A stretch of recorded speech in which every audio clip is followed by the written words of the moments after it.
الحمد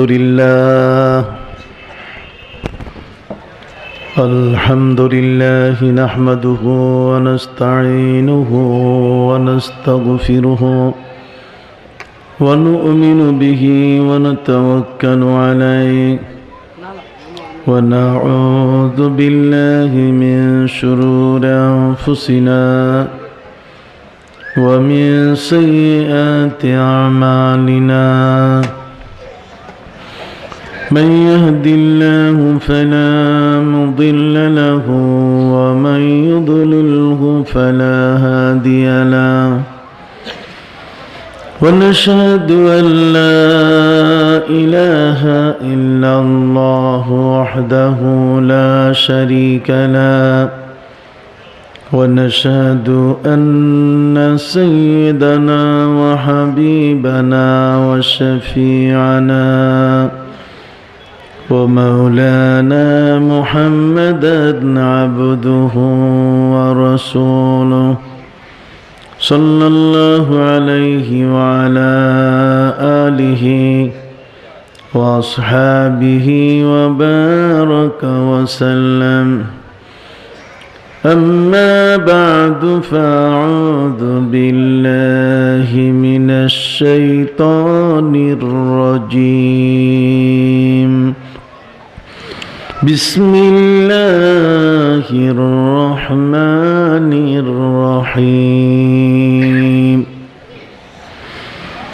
النبي أولى بالمؤمنين من أنفسهم وأزواجه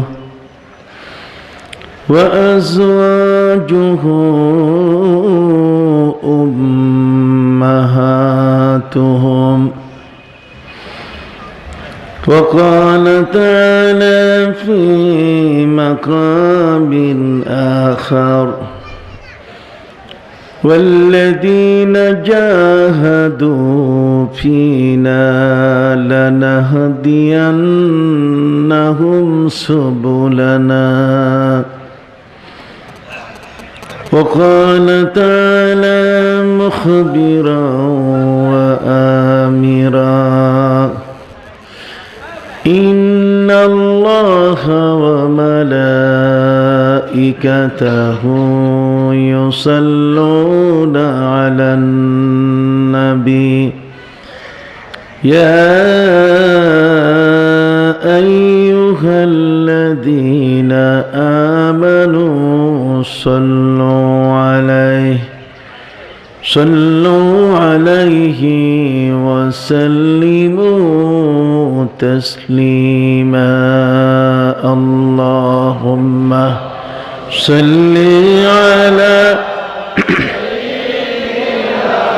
مولانا محمد وعلى مولانا محمد اللهم صل على مولانا محمد وعلى آل سيدنا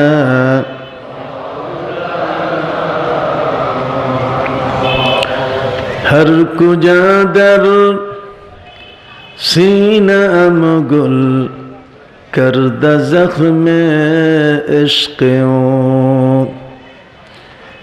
हर कुजा दर सीना मुगल करद ज़ख्म इश्क़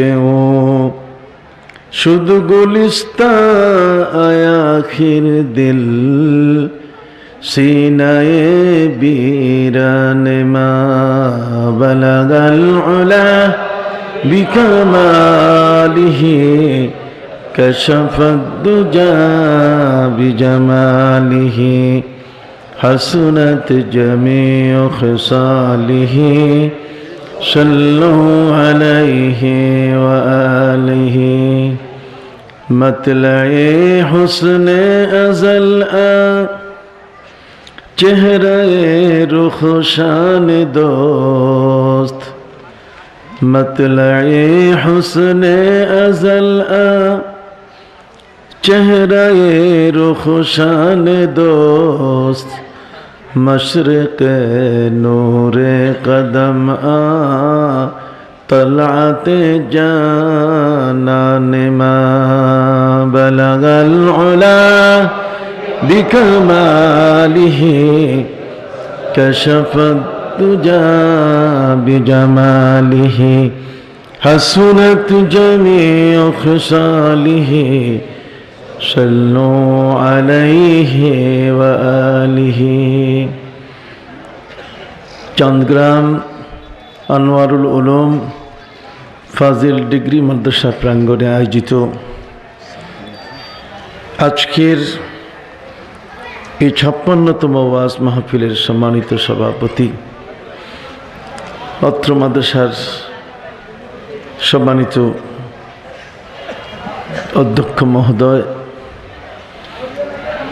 আজকের এই মাহফিলের মধ্যমণি প্রধান অতিথি মুফতি আজম বিশ্ব আলী আল্লামা সাহেব কিবলা রহমতুল্লাহ আলাইহির সুযোগ্য উত্তরসূরি আল্লামা মুফতি গিয়াসউদ্দিন চৌধুরী সাহেব মদজুরুল আলী,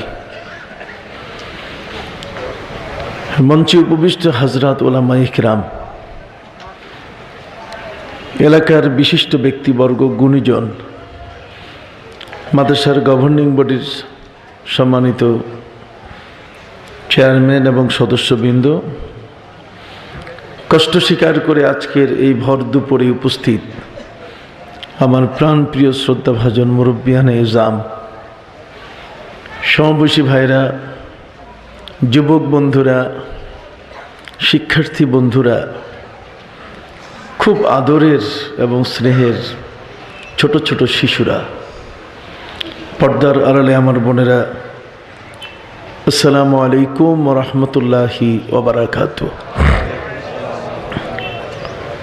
সর্বপ্রথম আল্লাহর দরবারে শুকর আদায় করছি, আজকের দীর্ঘ সময় পর্যন্ত আমাদের শ্রদ্ধেয় মুফতি সাহেব কিবলা আমাদের মাঝে তার বয়ান তিনি পেশ করেছেন। আল্লাহ যেন সেটা আমাদের জন্য হেদায়েতের জরিয়া বানিয়ে দেন, শুকর বলুন আমিন। সম্মানিত সুধী, ভালো মানুষের পাশে আসলে ভালো হওয়া যায়,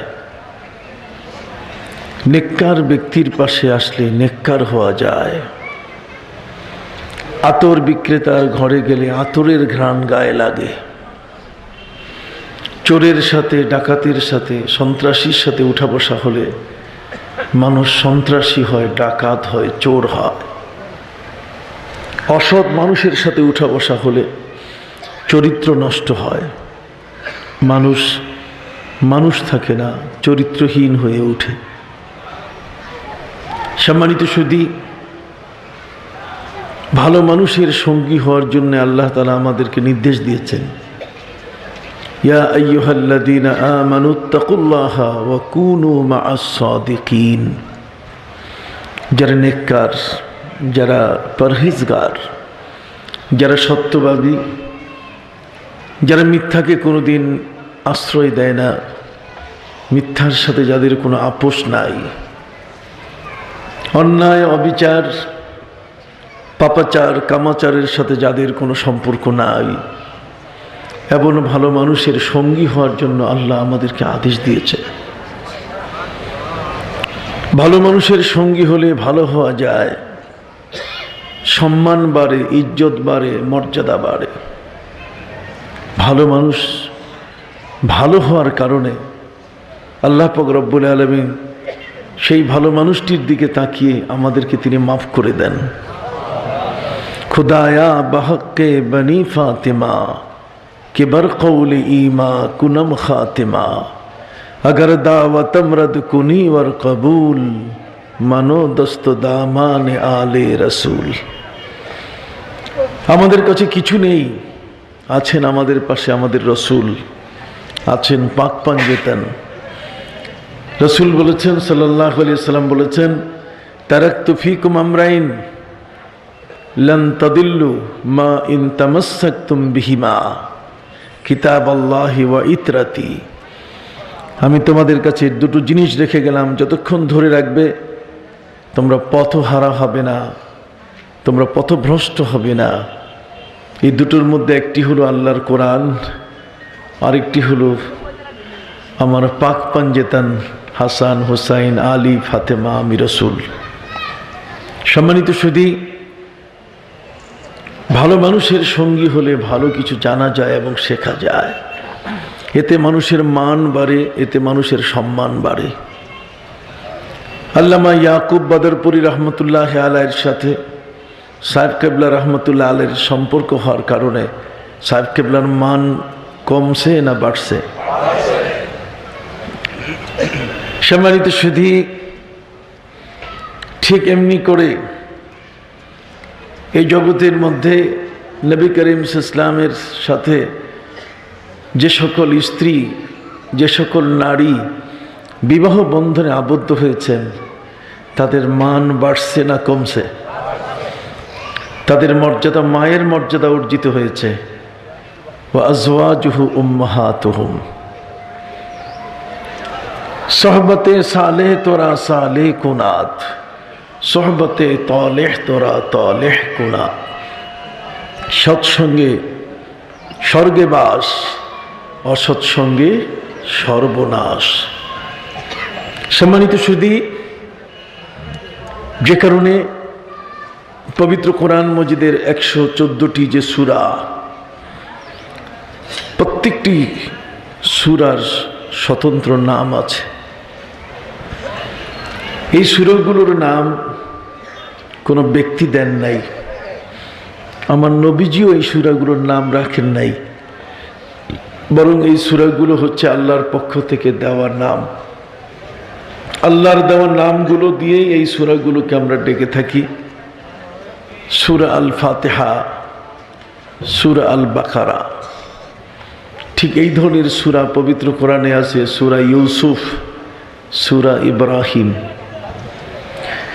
ইউসুফ তিনি একজন নবী, ইব্রাহিম তিনিও কি নবী। নবীদের নামে সূরার নামকরণ। এর মধ্যে আরেকটি সূরা আছে যে সূরাটির নাম হলো সূরা লোকমান। হযরত লোকমান তিনি নবী ছিলেন না, লোকমান নবী ছিলেন না। নবী হওয়ার জন্য আল্লাহর পক্ষ থেকে যেমন মনোনয়ন লাগে, তেমন বাহ্যিকভাবে দুটো জিনিস তার থাকা লাগে। এই দুটো জিনিস না থাকলে তিনি নবী হতে পারবেন না। আমার নবীজি বলছেন, ইন্নাল্লাহা লাম ইয়াবআসিল আম্বিয়া ইল্লা বিহুসনিস সূরাহ ওয়া হুসনিস সাউত। জগতের মধ্যে আল্লাহ তাআলা যত নবী পাঠিয়েছেন, সকল নবীকে আল্লাহ অপূর্ব সুন্দর করে পাঠিয়েছেন। সকল নবী দেখতে ছিলেন অপূর্ব সুন্দর, অতুলনীয়। প্রত্যেকটি নবী ছিলেন কি সুন্দর। ইন্নাল্লাহা লাম ইয়াবআসিল আম্বিয়া ইল্লা বিহুসনিস সূরা। প্রত্যেক নবী ছিলেন অপূর্ব সুন্দর। ওয়া হুসনিস সাউত, এবং সকল নবীর কণ্ঠের ভাষা ছিল খুব মিষ্টি। কোন নবী কর্কশ ভাষী ছিলেন না। নবীর ভাষা অত্যন্ত মোলায়েম এবং খুবই শ্রুতিমধুর, শুনতে মন চাবে নবীর কণ্ঠ। হযরত লোকমান তিনি সুন্দর ছিলেন না, তিনি একটু সুন্দর ছিলেন না। যদিও পবিত্র কোরআন বলেছে, লাকাদ খালাকনাল ইনসানা ফি আহসানি তাকবীম, মানুষকে আমি অপূর্ব সুন্দর করে তৈরি করেছি। কিন্তু তারপরও হযরত লোকমান খুব মানুষের চোখে পড়ার মতো ছিলেন না। হযরত লোকমান ছিলেন নিম্ন বংশীয়। নবী হতে গেলে সেখানে ঊর্ধ্ব বংশীয় হতে হয়। যিনি নবী হবেন তার বংশ হবে সবার সেরা বংশ। সুবহানাল্লাহ। এই জন্য আমার নবী পরিচয় দিতে গিয়ে তিনি বলেছেন, আনা আশরাফুকুম হাসাবাও ওয়া নাসাবাও ওয়া সেহরা। নবী বলেছেন যে আমি হলাম বংশের দিক থেকে, মর্যাদার দিক থেকে এবং ব্লাড কানেকশনের দিক থেকে, আত্মীয়তার দিক থেকে আমি হলাম সবার সর্দার। আমার উপরে এত সুন্দর বংশ পৃথিবীতে কারো নাই। আনা আশরাফুকুম হাসাবাও ওয়া নাসাবাও ওয়া সেহরা ওয়া হুয়াল্লাযী খালাকা লাকুম মিনাল মাই বাশারা ফাজআলাহু নাসাবাও ওয়া সেহরা।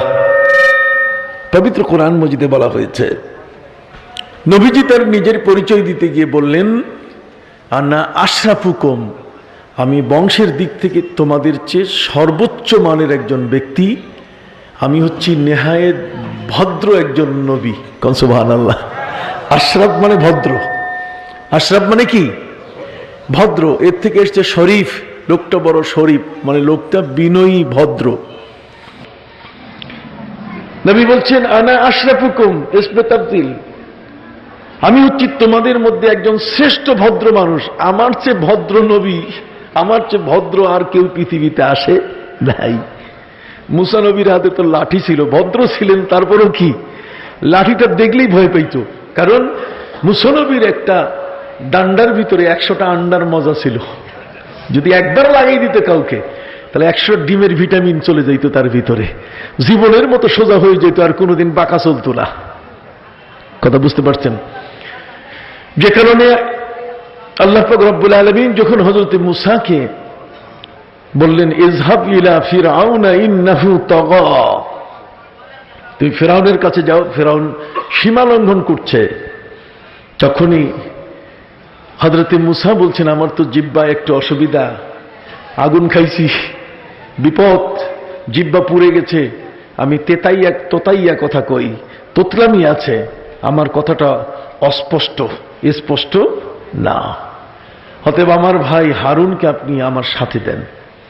আল্লাহ বলছেন মঞ্জুর, তুমি হারুনকে সাথে নিয়ে যাও, কিন্তু একটি বিষয় মনে রাখবে, ওয়াকুলা লাহু কাওলাল লাইয়িনা। ফিরআউনের দরবারে যাওয়ার পরে মুসা লাঠি আছে, এজন্য তুমি তাকে সাপাং সাপাং করে একটা কিছু করে ফেলবে, খবরদার, লাঠিটা তোমার সাথে থাক, এটা দরকার আছে। যেহেতু নবী বলছেন ওয়াফিল আসা সিত্তু খিসালিন, লাঠির মধ্যে 6টা গুণ আছে, তার মধ্যে একটা হলো লাঠি দেখলেই শয়তান আর থাকে না। শয়তানের ভিতরে আল্লামা কুরতুবী রহমতুল্লাহ আলাই তিনি তার আহকামুল কোরআন কিতাবের মধ্যে এই হাদিস নিয়ে এসেছেন যে ওয়াফিল আসা সিত্তু খিসালিন ওয়া মা তিলকা বিয়ামিনিকা ইয়া মূসা ক্বালা হিয়া আসাই। এই আসার তাফসীরে তিনি লিখেছেন যে ওয়াফিল আসা সিত্তু খিসালিন, লাঠির গুণ কয়টা? 6টা। কন্যা কয়টা? এটা সাথে থাকলে মুনাফিক সহজে পাশে ভিড়ে না, যদি ধরে টের পাইলে লাগাই দিবে। যেহেতু আল্লাহর ওলি যারা, তাদের জ্ঞান এত প্রশস্ত যে তারা দেখলেই বুঝতে পারেন যে এটা কয় নম্বর, এটা ভালো ইমানদার না এটা গ্রেট মুনাফিক, সাথে সাথে লাগাই দিয়ে দিবেন। অতএব লাঠির গুণ হচ্ছে কয়টা? 6টা। এই লাঠি দিয়ে শয়তান লাঠি দেখলে ভয় পায়, মুনাফিক ভয় পায়। এই লাঠি যদি সাথে থাকে তাহলে সাপ বিচ্ছুর হাত থেকে রক্ষা পাওয়া যায়।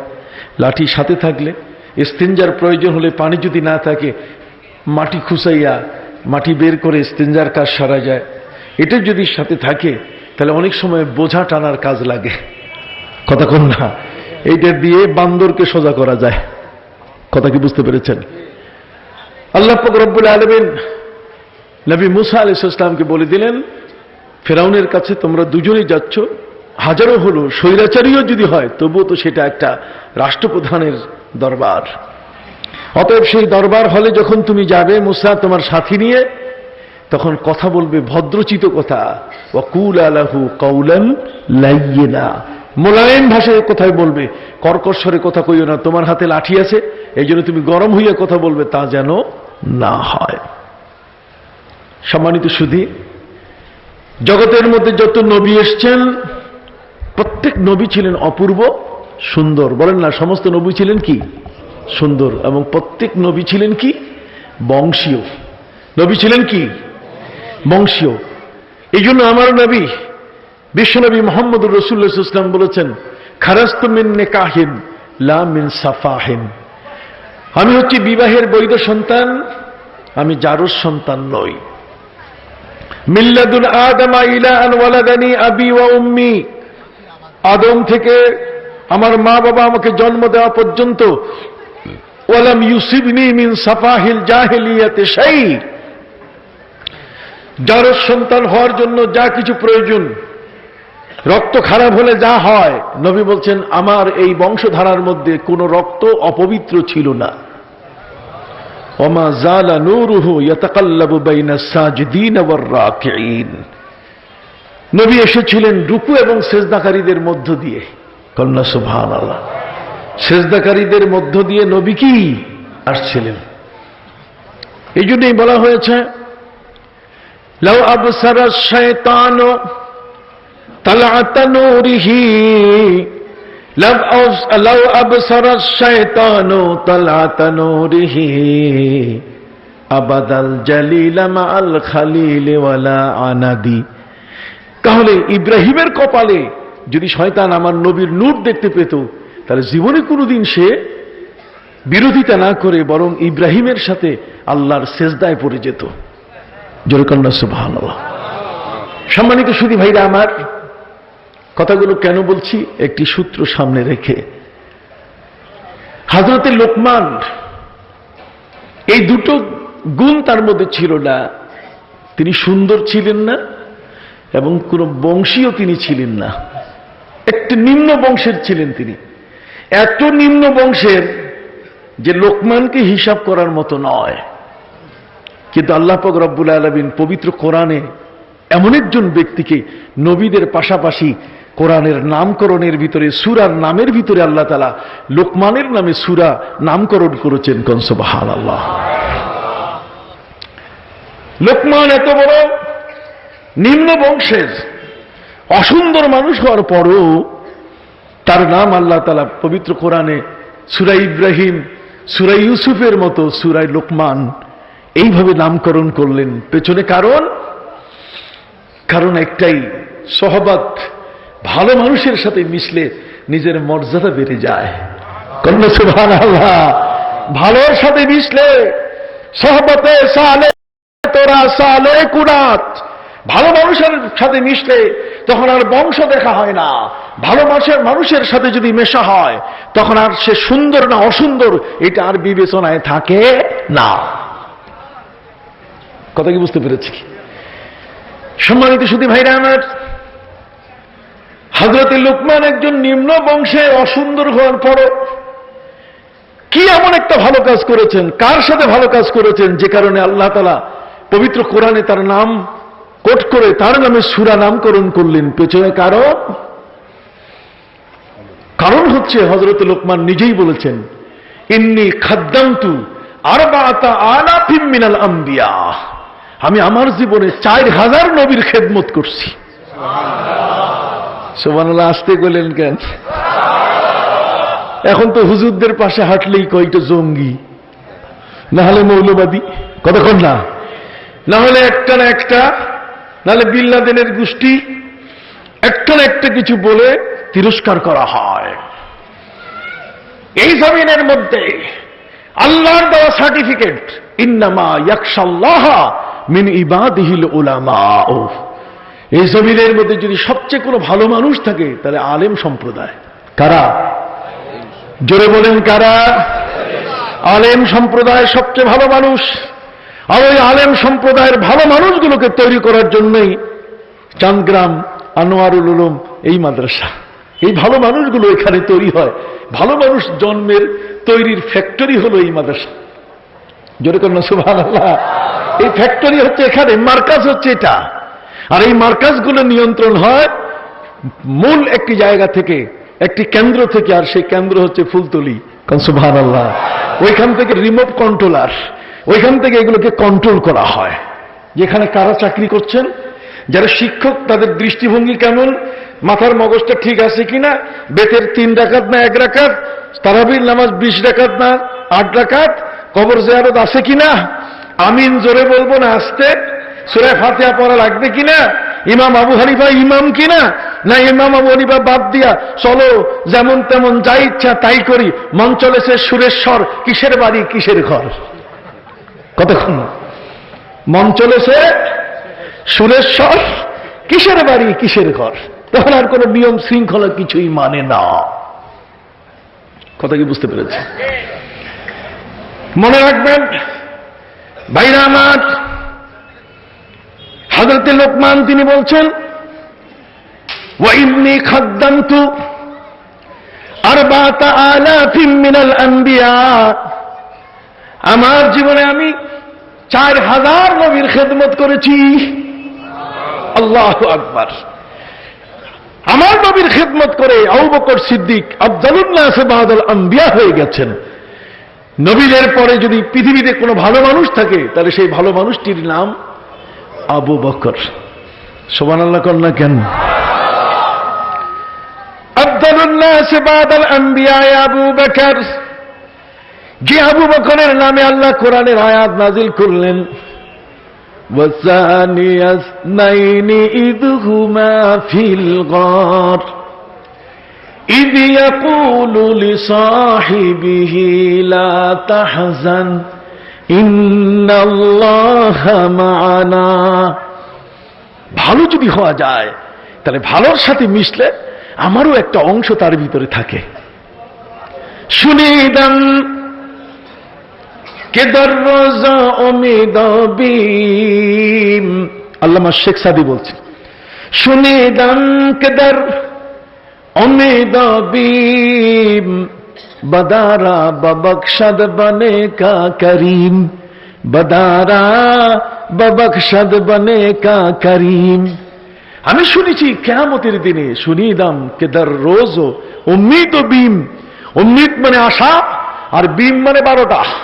কতক্ষণ না কিয়ামতের ময়দানে কারো 12টা বাজবে আর কেউ তো আনন্দের সাগরে ভাসবে। শুনিদাম কেদার রোজ উম্মিদ বিম বদারা ববখশদ বনে কা করিম। যারা খারাপ মানুষ ভালো মানুষের সাথে তাদের সম্পর্ক থাকার কারণে চিটা ধানগুলো আসল ধানের সাথে যেমন বিক্রি হয়, কতক্ষণ না চিটা ধান আপনার দেশে কি বলে?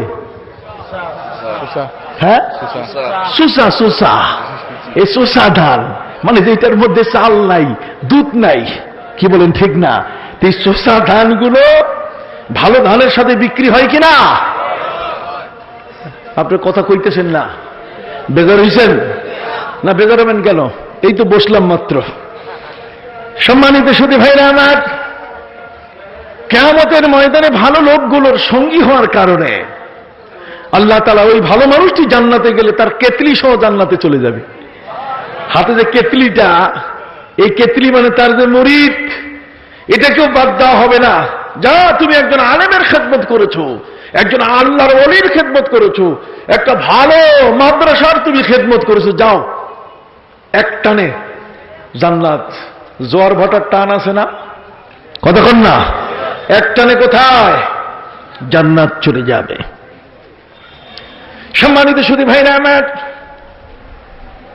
বিশ্বনবীর সংস্পর্শে এসে হযরত উমর, রাখাল উমর, নিরক্ষর উমর থেকে তিনি খলিফা উমর হয়ে গেলেন। কোন সুবহানাল্লাহ। যে উমরের 10 বছর 4 মাস 6 মাস দেশ শাসন আমলে হযরত উমর যে দেশটা শাসন করেছেন সেটার আয়তন বাংলাদেশ হলো 54,000 বর্গ মাইল, আর উমর যে দেশ শাসন করেছেন সেটা হলো 31 লক্ষ বর্গ মাইল। কত লক্ষ? 31 লক্ষ বর্গ মাইলের দেশে দেশের শাসক ভালো হলে আর সুলতানু জিল্লুল্লাহ, দেশের রাষ্ট্রপ্রধান হচ্ছে আল্লাহর রহমতের ছায়া। এই জন্য দেশের রাষ্ট্রপ্রধান যদি ভালো হয়, ওই দেশের উপরে আল্লাহর পক্ষ থেকে রহমতের সমস্ত দুয়ার খুলে যায়। তখন ওই দেশে আর অভাব থাকে না। কতক্ষণ? তখন 40 টাকার চাউল 10 টাকায় খাওয়া যাবে। কত বুঝতে পারছেন? চিন্তা নাই। হযরত উমর ফারুকের এই সময়কালে 10 বছর 6 মাসে শয়তান তার দেশে ঢুকার ভিসা পায় নাই। 31 লক্ষ বর্গ মাইলে শয়তানের উপরে এমবার্গো জারি করা হয়েছে যে তোমার প্রবেশ নিষেধ। 10 বছর 6 মাসে হযরত উমরের শাসন আমলে উমরের দেশের ভেতরে যত প্রাণীকুল ছিল, গরু, ছাগল, ভেড়া, দুম্বা, এটা একটাও আরেকটার উপর রাগ করে নাই, গুতা মারে নাই, শিং দেয় নাই। সুবহানাল্লাহ কোন প্রাণীকুল পর্যন্ত শান্ত হয়ে গেছে। ইভেন মানুষ যেই পথে হাঁটত, গরু, ছাগল, ভেড়া, দুম্বা, সেই পথে 10 বছর 6 মাস পেশাব পায়খানা করে নাই। যে পৃথিবীর ভালো মানুষগুলো এই পথে হাঁটে, ছাগল ভেড়া ওই জায়গায় কোনো পেশাব পায়খানা করে নাই। এই শাসক কখন পাবো? আল্লাহ তুমি উমর দাও, কোন আমিন। আল্লাহ তুমি উমর দাও, আল্লাহ তুমি উমর দাও। তোমার উমর আমরা চাই, তোমার দিন আমরা চাই, তোমার শান্তি আমরা চাই। যে উমর পৃথিবীতে আসার কারণে, নবীর সহমতে থাকার কারণে উমরের জীবনের পরিবর্তন ঘটল। শুধু উমরই উপকৃত হয় নাই, এক উমর দিয়ে 31 লক্ষ বর্গ মাইলের মানুষের জীবনের নিরাপত্তা সৃষ্টি হয়েছে। উমরের দেশে গুম নাই, কিডন্যাপ নাই, মামলা নাই, হামলা নাই, ধরপাকড় নাই, অবিচার নাই, গুনাহ নাই, পাপাচার নাই, কামাচার নাই। জীবন শান্তির পরশে সিক্ত হয়ে আছে। প্রতিটি মানুষ ঘরের দরজা খোলা রেখে তারা জীবন যাপন করছে। বলুন সুবহানাল্লাহ, সুবহানাল্লাহ।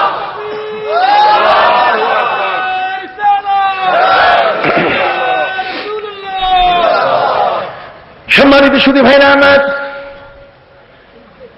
এই জন্য পবিত্র কোরআন মজিদে আল্লাহ পাক রব্বুল আলামিন বলেন, ইয়া আইয়ুহাল্লাযীনা আমানুত্তাকুল্লাহা ওয়া কুনু মা'আস সাদিকিন।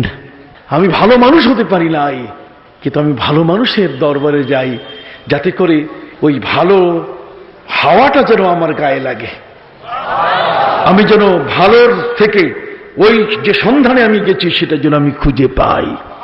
বলো সুবহানাল্লাহ। এই জন্য আল্লাহর ওলির দরবারে এসে হযরত খাজা আজমিরির কাছে যারা এসছে তারা কেউ ফিরে যেতে পারে নাই। 90 লক্ষ অমুসলিম কালেমা পড়েছেন।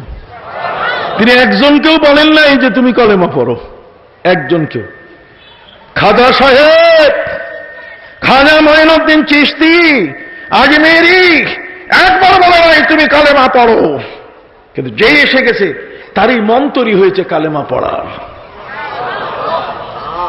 ফাবিমা রাহমাতিন মিনাল্লাহি লিনতা লাহুম ওয়ালাউ কুনতা ফাযযান গালিযাল কলবি লানফাদ্দু মিন হাওলিক। হে নবী, আপনি তো মহান রাসূল, আপনি তো কারো ঘাড়ে ধরে কালেমা পড়ান নাই, বরং সব আপনাকে দেখে আপনার আদর্শের মধ্যে ঢুকে পড়েছে। সুবহানাল্লাহ। আপনার মোলায়েম আচরণ, আপনার সুনিষ্ঠ ভাষা। ফাবিমা রাহমাতিন মিনাল্লাহি লিনতা লাহুম, উহুদের ময়দানে যে সৈন্যগুলো পালিয়ে গেল মুসলমান, আপনি প্রতিশোধ না নিয়ে বরং তাদেরকে প্রতিষ্ঠিত করলেন। তিনি তাদের সাথে সুনিষ্ঠ আচরণ আপনি করলেন। না হলে সেনা আইনে আছে, যদি যুদ্ধের ময়দানে কোনো সৈন্য পালিয়ে যায় তাহলে তাকে ফায়ারিং স্কোয়াডে নিয়ে মেরে ফেলতে হয়।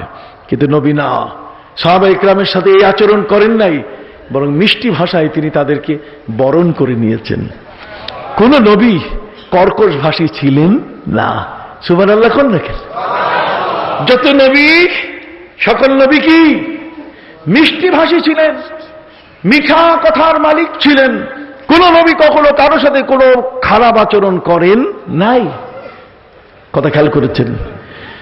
সম্মানিত সুধী ভাইরা আমার, এই জন্য সেই যুগের মানুষ নবীকে মডেল মনে করেছে। ওই নবীর পাশে তারা তাদের জীবনকে উৎসর্গিত করার জন্য নিজকে নিবেদিত করে দিয়েছেন।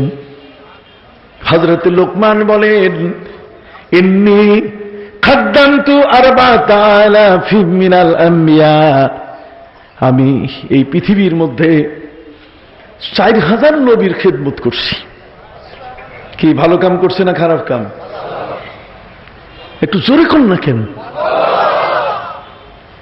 ভালো কাজ। নবীর খেদমত করলে নবী হতে না পারলেও আল্লাহ পাক রব্বুল আলামিন তার শান বাড়ায় দেন, মান বাড়ায় দেন। হযরত উমর নবীর সংস্পর্শে আসার কারণে তার মান বেড়ে গেছে, উমরের লেখার দাম বেড়ে গেছে, উমরের জিহ্বার কথার দাম বেড়ে গেছে, উমরের দৃষ্টিশক্তির প্রশস্ততা এসে গেছে। উমর আর সাধারণ ব্যক্তি নাই, উমর ছিলেন রাখাল, উমর ছিলেন নিরক্ষর। নবীর সংস্পর্শে আসার কারণে উমরের দাম বেড়ে গেল। এমন চিঠি লিখলেন নীল নদের কাছে, রে নীল, আমি শুনেছি তোমার বুকে একজন নারীকে বলি না দেওয়া পর্যন্ত, তার রক্ত তোমার গায়ে টাচ না করা পর্যন্ত তুমি পানি দাও না। আমি ওমর চিঠি লিখলাম, এই চিঠি তোমার গায়ের স্পর্শ করার সাথে সাথে পানির ফোয়ারা জারি করে দাও, নাহলে আমি ওমর তোমাকে শায়েস্তা করব। চিঠিখানার বাহক ছিলেন হযরত আমর ইবনুল আস। ওমরের চিঠিখানা যিনি নিয়ে গিয়েছিলেন তার নাম হল হযরত আমর, যিনি ছিলেন আমার হায়াতের লাগি দিছেন। মারহাবা মারহাবা, কন্যা আল্লাহুম্মা আমিন। বহুদিন পরে একটা মানুষ পাইলাম আইসা সরাসরি আমার হায়াতের জন্য পয়সা দিতে আমারে। আল্লাহ কবুল করুন, সকলে বলুন আমিন, আরো জোরে বলুন আমিন। আমার হায়াতের লাগি যেটা দিছে সেটা মাদ্রাসায় দিয়ে দিলাম, আল্লাহ কবুল করুন, করুন আমিন। এটা বাড়তেই থাকবে, দান কোনোদিন মরে না। কথা কি বুঝতে পারছি? আমি জানি আপনারা আমাকে খুব ভালোবাসেন, এই জন্য পাগলের মতো ছুটে আসি ঢাকা থেকে, কত ঝুঁকি নিয়ে যে আসি, গাড়ি, ছাগল, মহিলা। একটা ম্যাডাম হাসিনা খালেদা জিয়া হইয়া রাস্তায় হাঁটে, একটুকু তাকায় না যে গাড়ির চাক্কার নিচে পড়বে। এগুলোকে হিসাব নিকাশ করে তারপর আসতে হয়। আল্লাহ পাক রব্বুল আলামিন আপনাদের দোয়া আমার জন্য এবং আমার জন্য যে দোয়া হয়েছে আপনাদের জন্য যেন আল্লাহ কবুল করলেন, সকলে আমিন, আরো জোরে বলুন আমিন। নবীর সংস্পর্শে যাওয়ার কারণে উমরের লেখার দাম বেড়ে গেল, উমরের কথার দাম বেড়ে গেল, উমরের ধমকের দাম বেড়ে গেছে। ধমক যে দিচ্ছেন উমর, এটারও দাম বাড়ছে। বলবেন যে হুজুর ধমক, এরকম ধমক? আল্লাহু আকবার। এই জন্য ওয়াজ শুনবেন, ওয়াজ না শুনলে উদউ ইলা সাবিলি রাব্বিকা বিল হিকমাতি ওয়াল মাউইজাতিল হাসানা ওয়াজাদিলহুম বিল্লাতী হিয়া আহসান। ওয়াজ শুনতে হবে আপনাকে। একবার মদিনার জমিন কেঁপে উঠেছিল, হযরত ওমর লাঠি নিয়ে মদিনার জমিনকে বললেন, থামো থামো, শাহে মদিনা সহ আছে, আর যদি কিয়ামতের আগে তোমাকে কখনো কাঁপতে দেখি তাহলে তোমার খবর আছে। মাটি থেমে গেল, কন্যা সুবহানাল্লাহ। এমন এক নবীর সাথে কানেকশন, ধমক দিলে জগৎ ঠান্ডা। কি বলেন ঠিক কিনা? হযরত আমর ইবনে আস উমরের চিঠি নিয়ে গেছেন। আমর বলছেন, জীবনের আমার একটা কলঙ্কিত অধ্যায় আছে, আমি বললে আমি মাটির নিচে চলে যেতে মন চায়। সেটা কি? যখন ৮০ জন মুসলমানকে নবীজি মক্কার মানুষের চরম নির্যাতনের কারণে তিনি তাদেরকে ওই লোহিত সাগরের দক্ষিণ তীরবর্তী একটি দেশ ইথিওপিয়া, সেই ইথিওপিয়ায় হাবাসায় নবীজি যখন পাঠিয়ে দিলেন, তখন এই ৮০ জন সাহাবী নির্যাতিত, এরা মজলুম, মক্কার মাটিতে তাদের উপরে কঠিন অত্যাচার। এরা আশ্রয় নেওয়ার জন্য গিয়েছিলেন ইথিওপিয়ায়, খ্রিস্টান রাষ্ট্রে, খ্রিস্টান দেশে। তখন আমর ইবনে আস বলছে যে আমারে আবু জাহেল পাঠাইছিল তার রাষ্ট্রদূত বানাইয়া, যে তুমি যাইয়া সেখানে প্রতিবাদ করো, মুসলমানকে যেন জায়গা দেওয়া না হয়। হযরত আমর বলেন যে মুসলমান হওয়ার পরে লজ্জায় আমি মাটিতে ঢুকে যাওয়ার পালা, যে আমি আবু জাহেলের পক্ষ থেকে ইথিওপিয়ায় মুসলমানের বিরোধিতা করার জন্য গেছি। সেই আমর ইবনে আস বলেন, মুসলমান হওয়ার পরে আমার জীবনে আমি ৩টে জিনিস করতে পেরেছি। ৩টি জিনিস করার কারণে আমার মনের মধ্যে কিছুটা ধৈর্য সৃষ্টি হয়েছে, হয়তো আল্লাহ আমাকে মাফ করবেন। তার মধ্যে একটি হলো, আমি হযরত উমরের চিঠিখানা নিয়ে, আদেশ নামা নিয়ে নীল নদে আমি গিয়েছিলাম।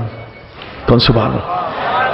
উমরের লেখার দাম এত বড়, যখনই আমার হাত থেকে উমরের লেখা চিঠিখানা নীল নদের ধুলা মাখা, ধুলো বালু উঠছে, শুকনা নীল নদের বুকে যখন চিঠিখানা ফেলে দিলাম, সাথে সাথে গোটা বালু কেঁপে উঠল এবং নিচ থেকে পানির ফোয়ারা আমার চোখের সামনে জারি হয়ে গেল। দাম কারে কয়? কি বলেন? দাম বাড়ে না? লেখার দাম বাইরে গেছে হযরত ওমরের। সম্মানিত সুধী ভাইরা আমার, হযরত ওমর বলেন, আমি মুসলমান হওয়ার পরে মিশরে মুকাওকাসের বিরুদ্ধে যখন লড়ছিলাম, তখন মুকাওকাস বিশ্বনবীর দাওয়াতি চিঠি পাওয়ার পরে একটা দাসী দিয়েছিল, মারিয়া কিপ্তিয়া, যার ঘরে ইব্রাহিম জন্ম নিয়েছে, নবীর ছেলে। ওই মারিয়া কিপ্তিয়াকে আমি নিয়ে আসছিলাম। আর একটি হলো টাইগ্রিস নদীর পাড়ে খ্রিস্টানরা যখন মুসলমানদের উপর অত্যাচার করছে দামেস্কে, তখন আমি নবীজির 300 ঘোড় সওয়ার নিয়ে আমি সেখানে গিয়েছিলাম যুদ্ধ করার জন্য। এই দেখেন কারবার, দেখছেন? এগুলো আক্কলের ব্যাপার। এত বড় একটা মাহফিল হচ্ছে, আর ওখানে সে কি করতেছে? তার নিজেরটা বলে যাচ্ছে। এইটাই আক্কল এতটুকু যদি না থাকে, তাহলে মানুষ পৃথিবীতে বাস করতে পারে না। কি আমি কি ভুল বলছি? ভুল বলছি? এই জন্য খুব সাবধান, একটা মাহফিলের জন্য সামান্যতম ক্ষতি না হয়। এটা একটা তাফসীরুল কোরআনের মাহফিল, ঠিক কিনা?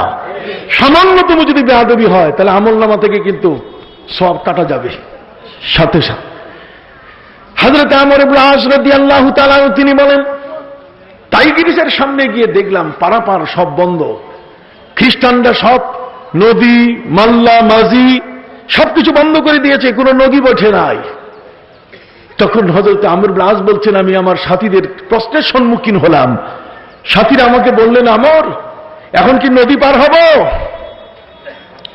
হযরত আমর ইবনে আস বলছেন, নদী পাড়ি দেবেন কি দেবেন না এই সম্বন্ধে মন্তব্য করার ক্ষমতা আমার নাই, তবে আমাকে 1 মিনিটের সময় দেন। 1 মিনিটের মধ্যে আমি চক্ষু বন্ধ করব। সাথীরা জিজ্ঞাসা করলেন, আমর, তুমি 1 মিনিটের জন্য চক্ষু বন্ধ করলে কি করবে? চক্ষু বন্ধ করলে মদিনার নবীর সাথে আমার দেখা হয়ে যাবে। আর মদিনার নবীর সাথে যদি আমার দেখা হয়, তাহলে আমি নবীকে জিজ্ঞাসা করব যে এই নদী খরস্রোতা নদী, গভীর পানির নদী, পারাপারের কোনো পুল কারবার, কোন নৌকা ডিঙ্গি কিচ্ছু নাই, নবী পার হব কেমনে? 1 মিনিটের জন্য চক্ষু বন্ধ করে হযরত আমর ইবনে আস তিনি খুলে বললেন, শুনুন, বিশ্বনবীর সাথে আমার কথা হয়েছে। নবী বলছেন, আমর রে, মুসলমান কোনদিন পিছে আসে না, हम तो मुसलमान हैं, पीछे हटने वाले नहीं, सीने है सामने, सरनगू करने वाले नहीं। মুসলমান কোনদিন বাতিলের কাছে মাথা নত করতে জানে না। বাতিল সে दबने वाले आसमां नहीं हम, बातिल से दबने वाले आसमां नहीं हम, सद बार कर चुका तो इम्तिहा हमारा। বাতিলের কাছে মাথা নত করতে জানি না আমরা। অতএব হযরত আমর ইবনে আস বললেন, নবীজি বলেছেন, তোমরা তোমাদের ঘোড়াগুলোর উপরে চড়ে টাইগ্রিসের নদীর ঢেউয়ের উপর দিয়ে চালায় দাও। আল্লাহর নবী বলছেন, মুসা নবী লাঠি মেরে রাস্তা তৈরি হয়েছে, আমার উম্মতের লাঠি মারা লাগবে না, শুধু আল্লাহর উপরে ভরসা করে নদী সমুদ্রের উপরে যদি তাদের ঘোড়াগুলো চালিয়ে দেয়, খোদার কসম আমার উম্মতের কোন যোদ্ধার ঘোড়ার পায়ের খুরা সেই নদীর পানি ভিজাতে পারবে না। কথা কি বুঝতে পেরেছেন? সম্মানিত সুধী ভাইরা আমার, হযরত আমর ইবনে আস রাদিয়াল্লাহু তাআলা আনহু উমরের চিঠি নিয়ে গেলেন। চিঠির দাম কত? নবীর সংস্পর্শে আসার কারণে উমরের দাম বেড়ে গেছে। কতক্ষণ? সুবহানাল্লাহ বলেন। নবীর সংস্পর্শে আসার কারণে আলীর একটা আঙ্গুলের ক্ষমতা, আলী তো শেরে খোদা, ঘুষি মারলে জান শেষ। কথা কন। হযরত আলী শেরে খোদা, আসাদুল্লাহিল গালিব, আল্লাহর বিজয় সিংহ তিনি। নবীর সংস্পর্শে আসার কারণে হযরত আলীর শক্তি বেড়ে গেল এত বড়। খাইবারের যুদ্ধের মধ্যে ইহুদিরা চতুর্দিকে দরজা বন্ধ করে দিয়েছে, তাদেরকে ধরার কোনো উপায় নাই। নবী বলছেন, আজ সকালে আলী কোথায়? ফজরের নামাজ পড়তে আসে নাই কেন? নবী বলছেন, আমার সাহাবী আজকে সেই দরজা খুলে আনবে। সাহাবায়ে কেরাম বুঝতে পারছেন না। নবীজি কাউন্ট করা শুরু করলেন, 1 2 নাম ডাকা শুরু করলেন। নাম ডাকতে গিয়ে এক পর্যায়ে হযরত আলী, তার নাম নবী বললেন, আলী কি আসছে? সবাই বলছে, নবীজি আলী আসে নাই, আলীর চোখের ভাইরাস রোগ হয়েছে, আলীর চোখ লাল হয়ে উপরের সাদার পর্দাটা ফুলে গিয়ে চোখ বন্ধ হয়েছে, আলী হাঁটতে পারছে না। নবীজি বলছেন, আলীকে মসজিদে নিয়ে আসো। হযরত আলীকে মসজিদে আনা হলো। আল্লাহর হাবিব নিজের মুখ মোবারক থেকে একটু থুতু লাগাই দিলেন। থুতু হযরত আলীর 2 চোখে লাগাই দেওয়ার সাথে সাথে হযরত আলীর চোখের ভাইরাস রোগ শেষ। সুবহানাল্লাহ কোন না কেন? এটা কি জাদু নাকি? এটা কি মেসমারিজম? লাখ বেলকি লাখ, চোখে মুখে লাখ? এটা চোখে মুখে লাখের জিনিস না, এটা হচ্ছে নবীর মুজিজা। সুবহানাল্লাহ। থুতু মোবারক লাগাই দেওয়ার সাথে সাথে হযরত আলীর ভাইরাস রোগ শেষ হয়ে গেল। একজন সাহাবী যুদ্ধের ময়দানে তার চোখের যে মণিটা, এই যে রেটিনা, চোখের মণিটাতে আঘাত খাওয়ার কারণে মণিটা উল্টাই এই পাশে আসছে। নবীর কাছে এসে বলছে, হুজুর ফার্স্ট এইড, প্রথম চিকিৎসা। হুজুর চোখটা এখন কি করি, আমার চোখে তো আমি কিছুই দেখি না, এটা তো উল্টাই গেছে, এটা আরেক দিকে দেখতেছে। নবী বলছেন, চোখ মেলো। মেলাবার পরে নবী চোখ ধইরা তার মনিটা সেটিং করে দিলেন। যতদিন বেঁচে ছিল আর কোনো ডাক্তারের কাছে যাইতে হয় নাই। চিৎকার দেন সুবহানাল্লাহ, আরো জোরে দেন না সুবহানাল্লাহ। আমার নবী তো কোনো সাধারণ নবী ছিলেন না। সম্মানিত সুধী ভাইরা আমার, বড় লম্বা কথা, অনেক কথা অনেক কথা। হযরত লুকমান বলছেন, ইন্নী খাদ্দামতু আরবাতাল আলাফিম মিনাল আম্বিয়া, আরবাত আলাফিম মিনাল আম্বিয়া, আমি 4000 নবীর কি করছি? খেদমত করছি। কত নবী? আর একটু জোরে বলেন, কত নবী? 4000 নবীর খেদমত করতে যাইয়া কতদিন তার হায়াত পাইতে হয়েছে? হযরত লোকমান হায়াত পেয়েছেন 1000 বছর। 1000 বছর হায়াত পাইয়া 4000 নবীর খেদমত করছে। উনি ইচ্ছা করলে তো কালা জাহাঙ্গীরের কাছে যাইতে পারত, যে আমার দিয়ে একটা পিস্তল দেন, রাস্তা থেকে ছিনতাই করে 2-4 টাকা পয়সা আদায় করি। কত কম? উনি ইচ্ছা করলে তো কুত্তা আসলামের কাছে যাইতে পারতেন, উনি ইচ্ছা করলে তো গলা কাটা আজিজের কাছে যাইতে পারতেন না। তিনি বলছেন, ইন্নী খাদ্দামতু আরবাতা আলাফিম মিনাল আম্বিয়া, আমি 4000 নবীর খেদমত করেছি আমার জীবনে। যে লোকটা নবীর জীবনের খেদমত করেছে, সেই লোকটার মান এখন সে কালা না ফর্সা, তার বংশ নির্বংশ, তিনি নিম্ন বংশের না উচ্চ বংশীয়, এটা আর বিচারে আসে নাই। বিচারে আসছে সে নবীর খাদেম। কোন সুবহানাল্লাহ। সম্মানিত সুধী ভাইরা আমার, হযরত লুকমান বলেন, ওয়াহাসসালতু মিনহুম সামানিয়া কালিমাতিন, আমি 4000 নবীর খেদমত করে 8টা কালেমা শিখেছি। কয়টা? 8টা। এই 8টা কাজ আমি শিখেছি। 4000 নবী এই 8টা কাজ করতেন। একটা কমন ভাবে এর একটা নির্যাস বের করেছি। 4000 নবীর খেদমত করার পরে একটা সিনপসিস আমার কাছে, একটা মূল জিনিস এসে গেছে। এই 4000 নবীর থেকে আমি পেয়েছি কত? 8টা কাজ। কয়টা? সংক্ষিপ্ত বলে দেই, কতক্ষণ? উনি বলছেন, ইন কুনতা ফিস সালাহ ফাহফাজ কলবাক, ওয়া ইন কুনতা ফিত তাআম ফাহফাজ হালকাক, ওয়া ইন কুনতা ফি বাইতিল গায়র ফাহফাজ আইনাক, ওয়া ইন কুনতা বাইনান নাস ফাহফাজ লিসানাক, ওয়াজকুর ইসনাতাইন, আল্লাহ, আল মাউত, ওয়ানসি ইসনাতাইন ইহসানুকা ইলা গায়রিক ওয়া ইসাআতুল গায়রি ইলাইক। উনি বলছেন 8টা জিনিস নবীদের কাছে শিখছি। একটা হলো ইন কুনতা ফিস সালাহ ফাহফাজ কালবাক, যখন তুমি নামাজে দাঁড়াবে তখন কলবে রশি লাগাইয়া কলবটাকে ধরে রাখো, এটা নামাজ থেকে যেন তোমার দোকানের ক্যাশে দৌড় না দেয়। সুবহানাল্লাহ কোন না কেন? ইন কুনতা ফিস সালাহ ফাহফাজ কালবাক, তুমি যদি নামাজে থাকো তাহলে তোমার মনটাকে রশি লাগায় রাখবা, ধরে রাখবা নামাজের ভিতরে, নামাজের বাইরে যাইতে দিও না, না হলে কিন্তু ফুটবল খেলায় দৌড় দিবে, না হলে কিন্তু বিশ্বকাপে ওই যে টেলিভিশনের সামনে চলে যাবে, না হলে সে দোকানদারি হিসাব শুরু করবে। খবরদার, তোমার মনটাকে তুমি নামাজের ভিতরে অন্তর্ভুক্ত রাখো। ওয়াইন কুনতা ফিত তাআম ফাহফাজ হালকাক, খাবারের মধ্যে অনেকগুলো খাবার তৈরি করে মানুষ তোমাকে খাওয়াবে, কয় সব খাবার খাইও না, তোমার হলকটার মধ্যে রশি লাগাইও, 2-1টা খাইয়া বাকি ছাইড়া দিও, তাহলে তুমি সুস্থ থাকতে পারবে সারা জীবন। আর যদি সবটাই খাও দেও তো এটা খাইতেই আছে, কবরস্থানে ঢালতেই আছে, কতক্ষণ না, এই কবরস্থানে যেন না ঢালে। ইন কুনতা ফি বাইতিল গায়র, তুমি যদি অন্যের বাড়িতে ঢুকো তাহলে ফাহফাজ আইনাক আইনাক, তোমার 2 চোখের মধ্যে রশি লাগাও, অন্যের বাড়িতে যাইয়া এই চোখটা যেন অন্যদিকে না দেখে, ওই বাড়ির মেয়েদের দিকে যেন না তাকায়, কারো বাড়িতে ঢুকলে যেন তুমি চোখের মধ্যে কি লাগাও, রশি লাগাও।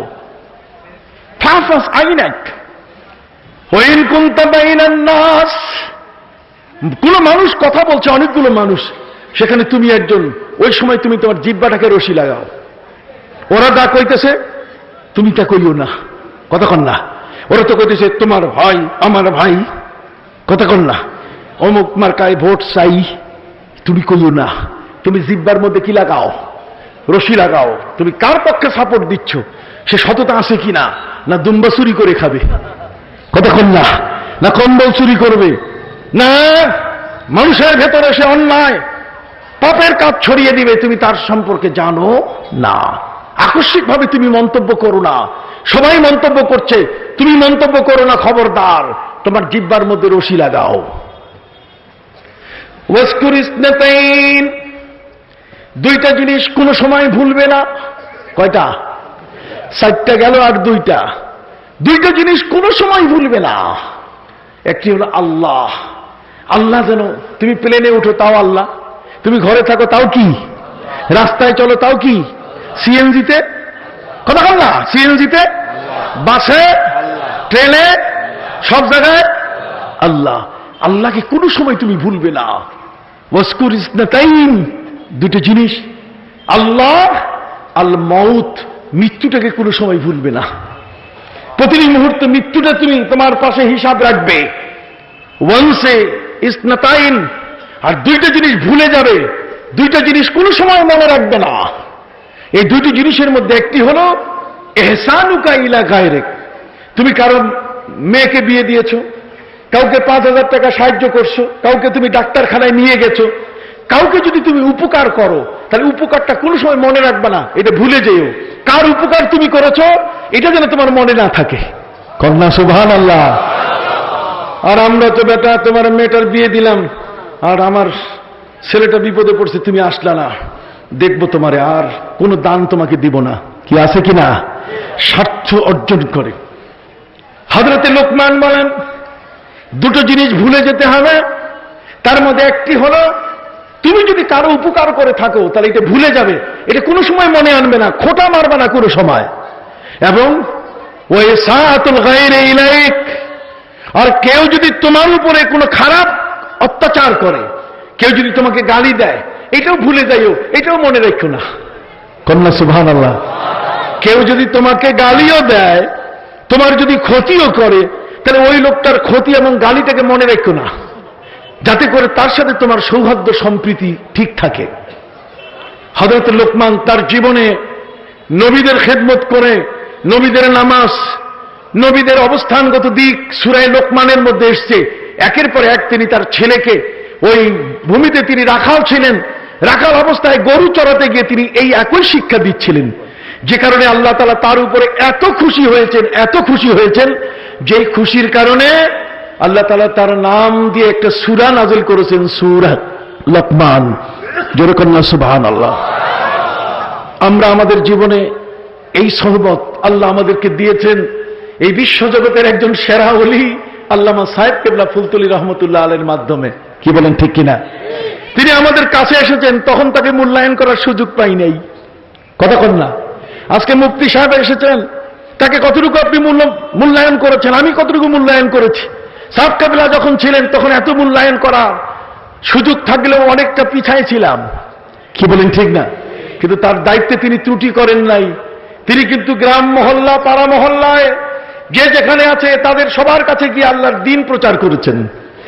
নবীর এত বড় একজন ভালোবাসার মায়ার উম্মত, যার কারণে আল্লাহ তাআলা তার মান বাড়ায় দিয়েছে এমন যে বালাই হাওরাজ তাকে নিয়ে কান্না করছে। আজ লক্ষ লক্ষ মানুষ তার জানাজায় শামিল হয়ে তার জন্য আল্লাহর কাছে হাত দুখানা উঠায়া তার রফে দারাজাত কামনা করেছে। এতগুলো হাত একজন মানুষের পক্ষে উঠা এটা কোনো সাধারণ ব্যাপার নয়। একটি মাত্র কারণ, তিনি ছিলেন রাহি মদিনা, তিনি ছিলেন বিশ্ব নবীর প্রেমিক। আন-নবিয়্যু আওলা বিল মুমিনিনা মিন আনফুসিহিম ওয়া আজওয়াজুহু উম্মাহাতুহুম। পৃথিবীর মধ্যে সবচেয়ে উত্তম হচ্ছে তোমাদের কাছে তোমাদের নবী। ইমানদার ব্যক্তির কাছে সবচেয়ে বড় প্রিয় হলেন কে? জোরে বলেন, হাত উঁচু করে বলেন, সবচেয়ে প্রিয় কে? নবীর চেয়ে প্রিয় কি কবি রবীন্দ্রনাথ? কথা কন। কবি নজরুল? না। Lenin, Mao Tsetung, Abraham Lincoln, Plato, ডালসন, শেক্সপিয়ার, ডারউইন? কেউ না। নবী হলেন আমাদের কাছে সবচেয়ে বড় প্রিয়। এই জন্য নবী প্রিয় হওয়ার কারণে আল্লাহ তাআলা আমাদের দামও বাড়াই দিয়েছেন। নবীর সাথে যদি আপনার ভালোবাসার সম্পর্ক থাকে, কি ওয়াফা তুনে মোহাম্মদ সে তো হাম তেরে হ্যাঁ, ये जहां चीज क्या लोहो कलम सब तेरे हैं।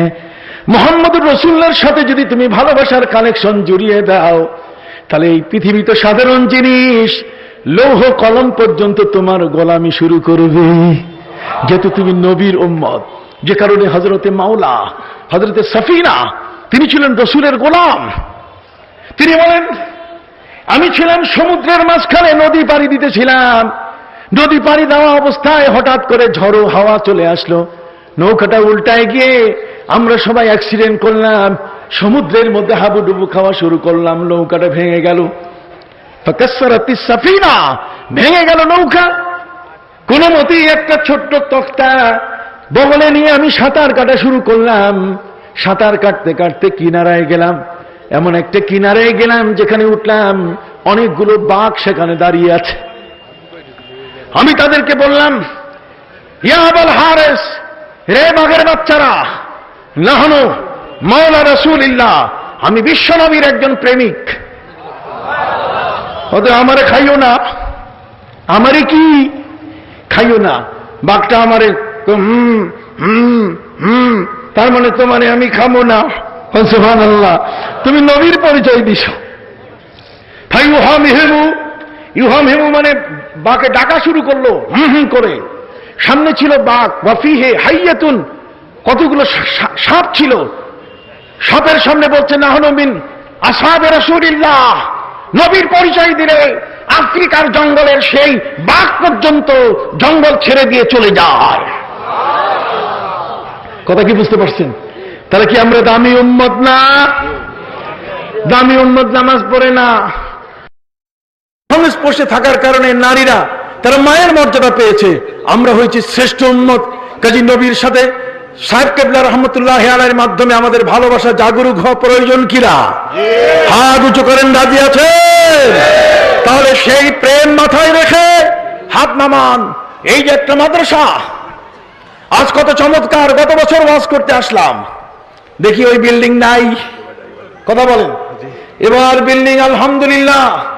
এই মসজিদ কত দূর থেকে দেখা যায়, ওই কুলাউলা থেকে আসতেছি, কি বলেন, মিনারে দেখা যাইতেছে সবুজ মাঝখানে। আমি মাঝে মধ্যে ধোকায় পড়ে যাই। কথা বুঝতে পারছেন যে এই সুন্দর সবুজটা আসলো কোত্থেকে? মদিনার সবুজ কোত্থেকে আসলো এখানে? কারণ সুবহানাল্লাহ, আমার কলিজা ভিজে যায়।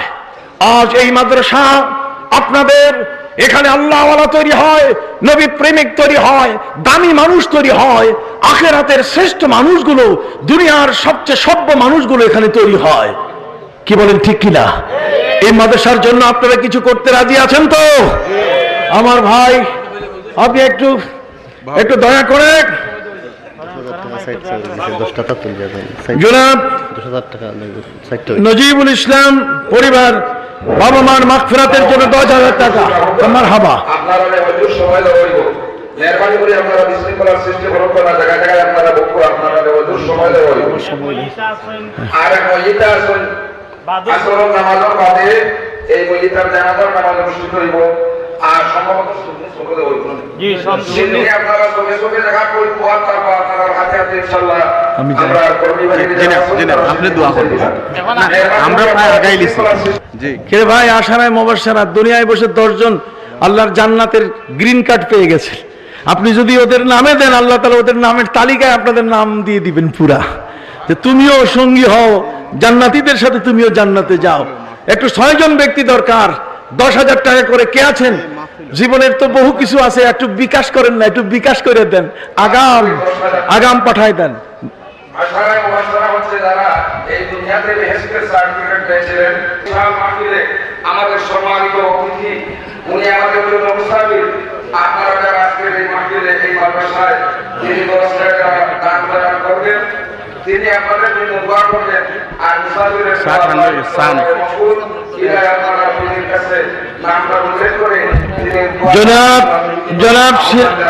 জনাব সিরাজুল ইসলাম লন্ডনী, তার আব্বার নামে আশারায় মুবাশশারা একটি নাম উনি গ্রহণ করেছেন, আলহামদুলিল্লাহ।